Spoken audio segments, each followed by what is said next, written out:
Shalom, shalom, Israel, Mosiah in Christ bless. Captain UZL again with another 15 minutes with the captain. With me, I have Officer Ezra.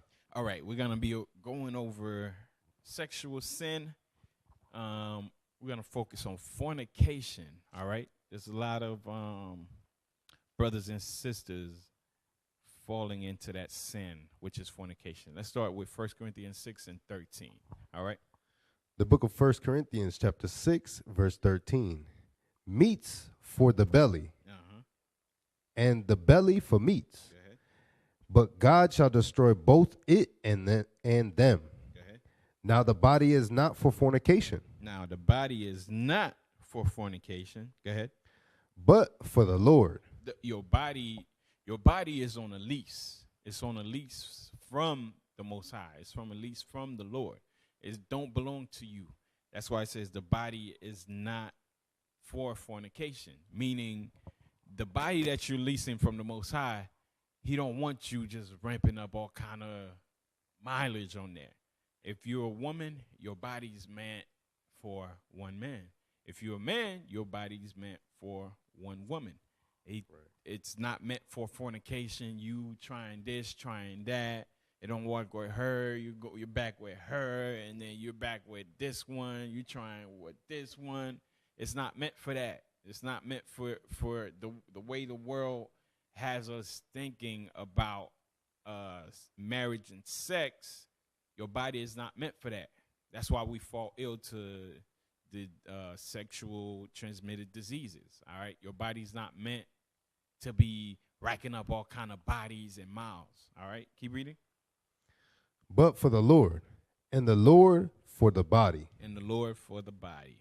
So jump down to verse 18. Verse 18.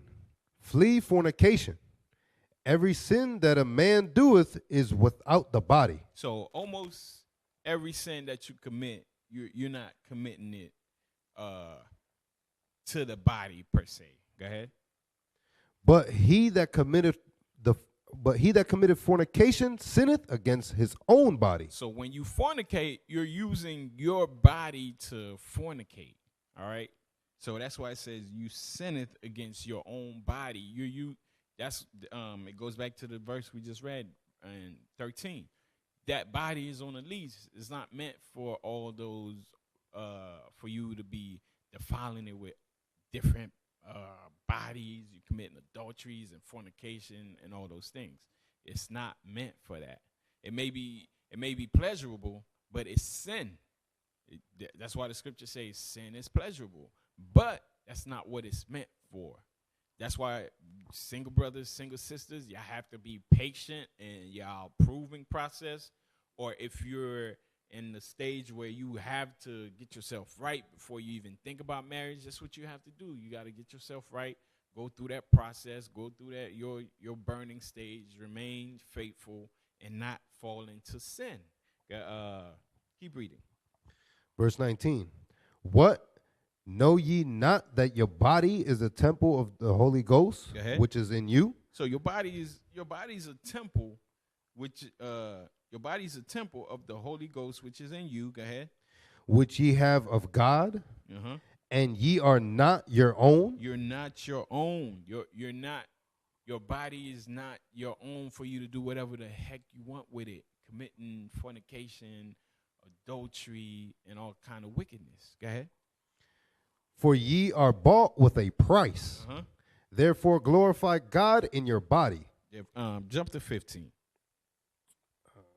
Verse 15. Know ye not that your bodies are the members of Christ? Go ahead. Shall I then take a member of Christ and make them the members of an harlot? God forbid. God forbid. That's what we do when we start committing these sexual sins. We join our body with harlots. We commit fornication. We defile that body that don't belong to us. So what you think is going to come in return for you? It's going to be judgment in return for you.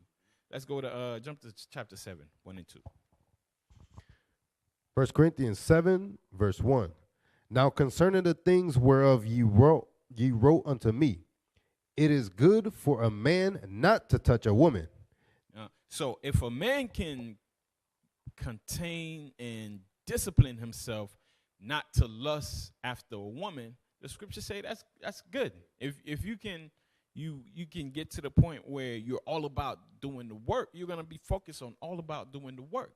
You're not gonna be focused on committing fornication. You're to a point where that lust don't bother you. Paul says, if you're that man, that's good. Go ahead. Nevertheless, to avoid fornication. Nevertheless, if you're not that man, you're not that disciplined, you need a woman. Go ahead. Let every man have his own wife, and let every woman have her own husband. Same thing. Go ahead. Let the husband render unto the wife. Read the top of verse 2 again. Why? Verse 2. Nevertheless, to avoid fornication. So to avoid fornication, if you can't contain, you can't resist, it is good for you to go through the process to get married. Not do no backdoor action and jump through the back window and kick in the back door and go through the process of what it takes to get married. Even if you are burning. All right? Let's go to Proverbs. Jump down to verse 8 before we go to Proverbs.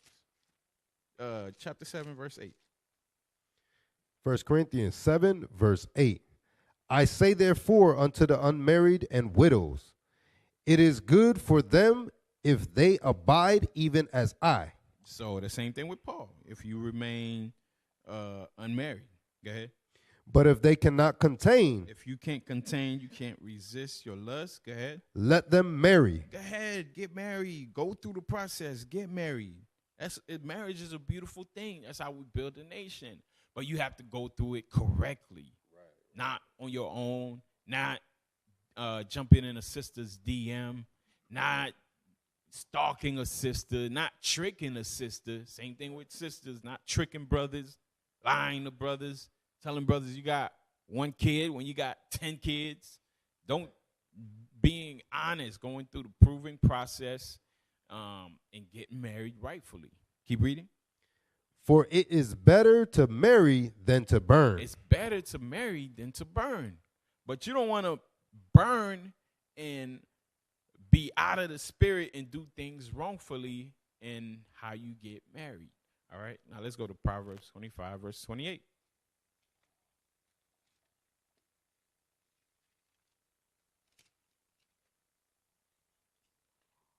Proverbs chapter 25, verse 28. He that hath no rule over his own spirit is like a city that is broken down and without walls. So it goes into discipline. If you don't have rule over your own spirit, you're not disciplined. You got to, especially if you're in a situation where you are proving a brother or a sister, don't put yourself in situations where you can give in. Don't put you got to know yourself. Brothers with their own place, sisters with their own place. Don't play with yourself. That's the number one thing too. A lot of us like to lie to ourselves, like we can control ourselves. We can control ourselves. We can fight out of lust. You can't. You got to be honest with yourself. You got to know yourself. The scriptures say, "Prove your own self." No, you're not your own self. You know, if you go over to sister's house, you lying to yourself. I'm gonna just go over there and pick up a plate of food. I'm not even going in. She's coming out, bringing it to the car, and then I'm out. Yeah, okay. That might happen the first time. That might happen the second time. But eventually, it's gonna be, hey, stay for a little bit. Hey, let's talk for a little bit. And then eventually, it's gonna be, oh, come inside, get something to drink. Right, and eventually, it's gonna happen. You're gonna come inside, get something to drink, leave. Then eventually, it's gonna be, oh, come inside, take your shoes off, get something to drink, and eat your food. Then you're comfortable. Next thing you know is, Right. Let's go back to 1 Corinthians chapter 10 this time. Clapping, slapping skins. And then you got to stand in front of the congregation and explain yourself. How did this happen? Well, I don't know. Verse 13. 1 Corinthians chapter 10, verse 13. There had no temptation taken you. Verse 12. Verse 12. Verse 12. Wherefore let him that thinketh he standeth take heed lest he fall. Take heed. If you think you strong, take heed, because you might fall. That's the importance of studying, applying, building yourself up so you don't fall when it comes to different temptations or different things different trials that we have to go through. Go ahead. Verse 13. There hath no temptation taken you, but such as in common to man. Meaning, what I went through, somebody's going to go through it eventually. And what I'm struggling with, somebody have already overcome. So guess what I got to do now? I got to let it be known. I got to seek out guidance on how to overcome what I'm going through. Meaning, whatever you're going through, you're not special. You're not. The Most High already put somebody through the trial, through the fire to overcome, and they know how to guide you. And guess what? It's your job too to overcome, go through that fire, go through that trial, so you could be the one to teach somebody how to overcome whatever your trial, whatever your tribulation may be, whatever your temptation is. Go ahead. But God is faithful, who will not suffer you to be tempted above that ye are able. Meaning, your temptation or your trial that you feel like, damn, I'm gonna give up. It's the Most High said, you got enough fight in you to overcome. There's enough fight in you. He wants you to get to that breaking point where you want to break, but you switch to the next gear. You level up. That's what he's saying right here. Read that again. But God is faithful, who will not suffer you to be tempted above that ye are able. He's not going to put nothing on you that you can't overcome. Go ahead. But will with the temptation also make a way to escape, that ye may be able to bear it. When you're faced in that temptation, when it's you and the sister or you and that brother, there's always a way to escape. There's always a way. You got to think about the steps that it takes for you to commit that fornication. Right. You there's got to be talks. Y'all got plan meeting up. Y'all get close. Y'all start touching. Y'all got to take clothes off. Y'all got to insert things, touch things. There's out of all those process that got to happen, there's a way for you to say, let's not do this. There's always exit before that point of no return. Before that point of no return. Before you knee deep. There's always a way for you to escape. There's always that way. When you about to end, you looking down at your little friend, the first thing you should see is fringes. You should say, damn, right, I'm in the wrong. Past the fringes. Yeah. Don't look past the fringes. The fringes is right there. Even when you're taking your shirt off, the fringe is going to go right over your face, right over your head. You should say, damn, let me get the heck out of here. I'm in the wrong. I'm about to fall. That's the point you got to get to. But if you knee deep in your sin, all that stuff is gonna go out the window. It's gonna be like a blur. Low man's gonna take over. Hey, I'm guiding this ship now. You just gonna be in the back. You're gonna be in the sunken place like this, and the little man's hey, I'm guiding this flesh now. All right, let's go to You read that? You finished that 1 Corinthians? Yes, sir. Let's go to 1 Thessalonians 4.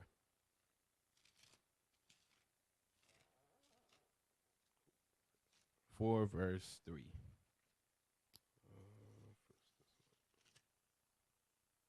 Right after Colossians, Philippians. First Thessalonians 4, verse 3. Uh-huh. For this is the will of God, even your satisfaction, that ye should abstain from fornication. That you should abstain from fornication. Stay away from it. You know what's going to happen.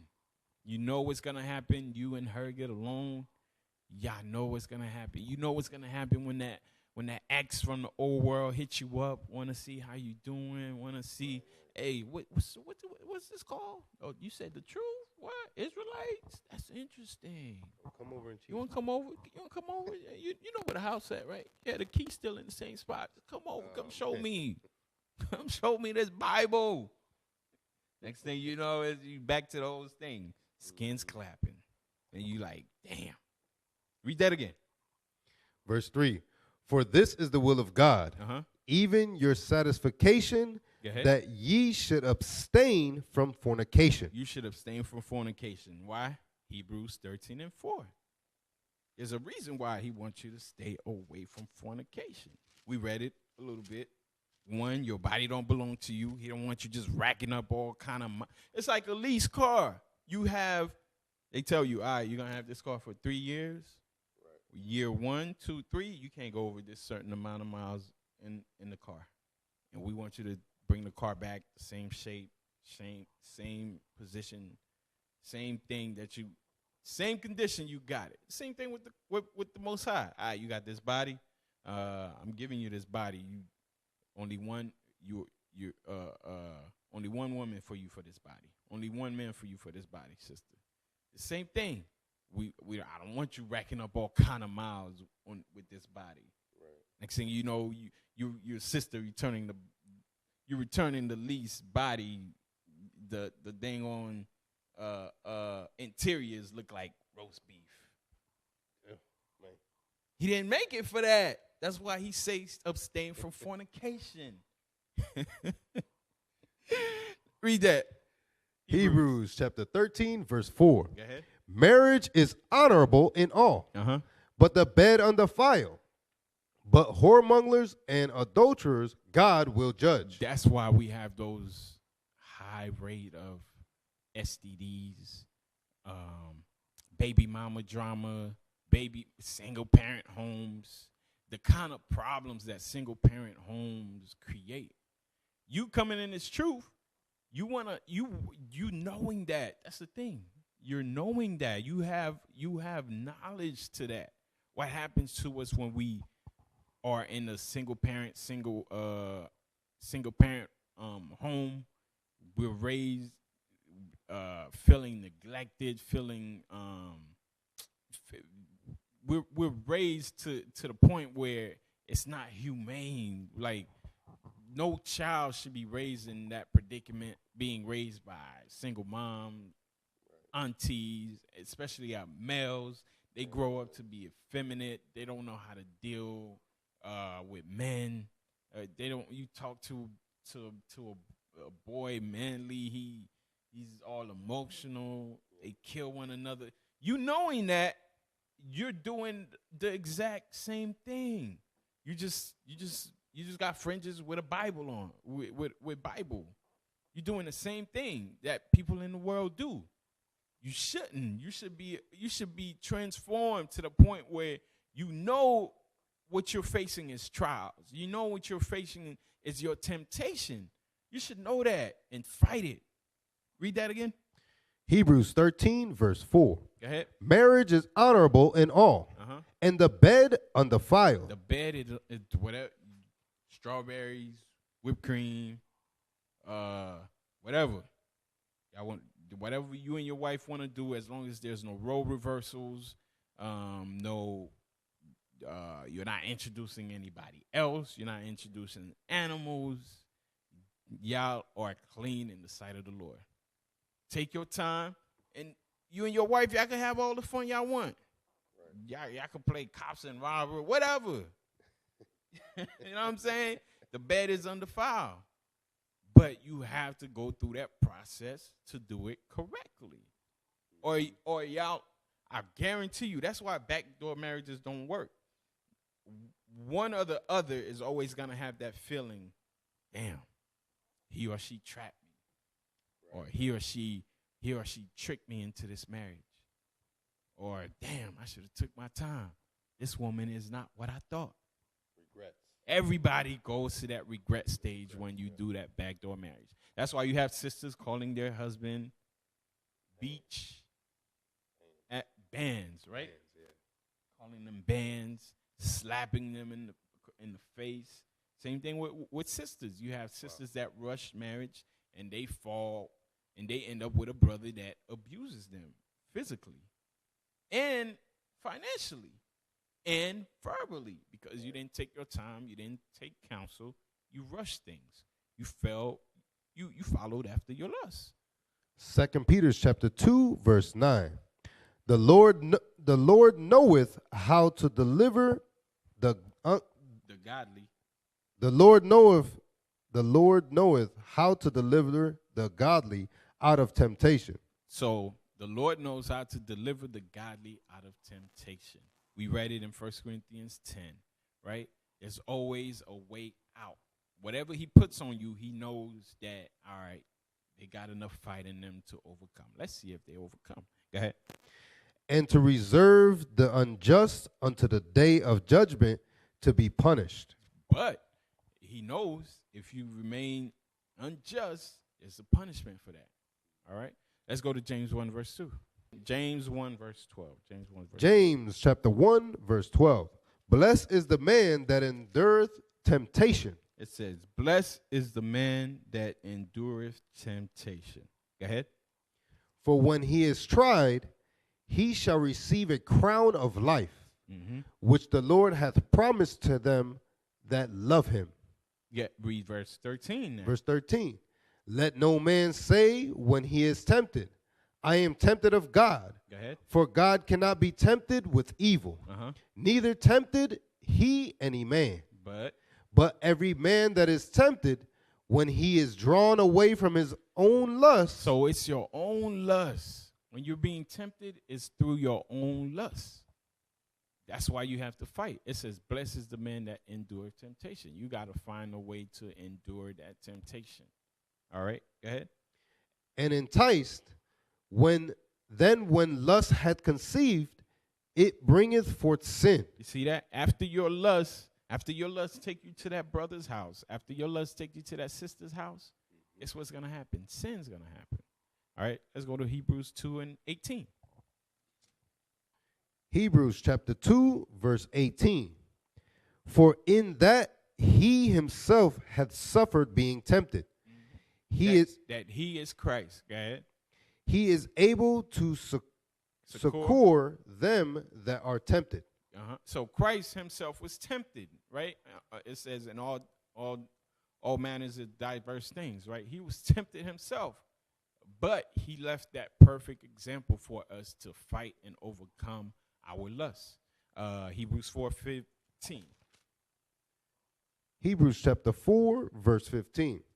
For we have not an high priest which cannot be touched with the feeling of our infirmities, but was in all point tempted like as we are. Same thing. He was tempted in all points like we, right? Go ahead.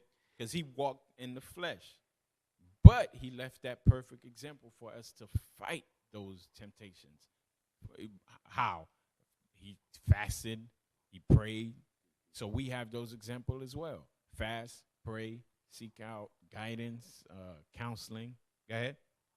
Yet without sin.